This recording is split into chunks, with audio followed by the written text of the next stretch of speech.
একবার রোদে বেড়াতো তারপর দেখাচ্ছে আরে বাপরে কি তাপরে আরে বাড়া দেখ না খায় কি করি আরে তোমার কোনো কাম নাই নাকি খালি আলো দিয়ে থাকো। আরে কি গরম রে ভাইয়া আমাকে ঘরে নাও আরে তুই কিটা যা এখান থেকে ভাগ এখান থেকে। আরে আমি তোমার ছোট ভাই ও চিনতে পারছো না দাঁড়াও মুছে নি। এই দেখো আমি তোমার ছোট ভাই আরে তাড়াতাড়ি ঘরের ভিতর আয়।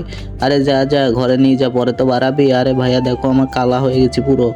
আচ্ছা দাঁড়া দেখতেছি এসি চালু করে নি আরে ভাইয়া অনেক গরম আরে ভাই আমার বাসায় তো আগুন লেগে গেছে। তারপর কি হলো সেটা জানা গেছে। ছবিটাকে ভালোবেসে থাকলে একটা লাইক এন্ড চ্যানেলটাকে সাবস্ক্রাইব করো, আর যদি না করো তাহলে বুঝবে এই ছবিটাকে তুমি ভালোবাসো না। আরে ভাইয়া আমার পাছায় তো আগুন লেগে গেছিল। আরে এইভাবে হবে না, চল সায়েন্টিস্টের কাছে যাই। আরে সায়েন্টিস্ট মশাই আপনি এই গরমের ভিতর সোয়েটার পরে আছে কেন? আরে দে আমি কি ক্যাপসুল আবিষ্কার করছি, এটা খেলে অনেক শীত লাগবে, গরম রোদেও কিছু হবে না। এনে ভাই তুই একটা খা আমি একটা খাই। আচ্ছা আয় রোদে আয় দেখাচ্ছি মজা। এই তো এসে গেছি। আরে আমার রোদে তোদেরকে কিছু হচ্ছে না কেন? আরে কারণ আমরা সায়েন্টিস্টের বানানো সেই ক্যাপসুলটা খেয়ে নিয়েছি যেটাতে আমাদের কোনো রকম গরম লাগবে না।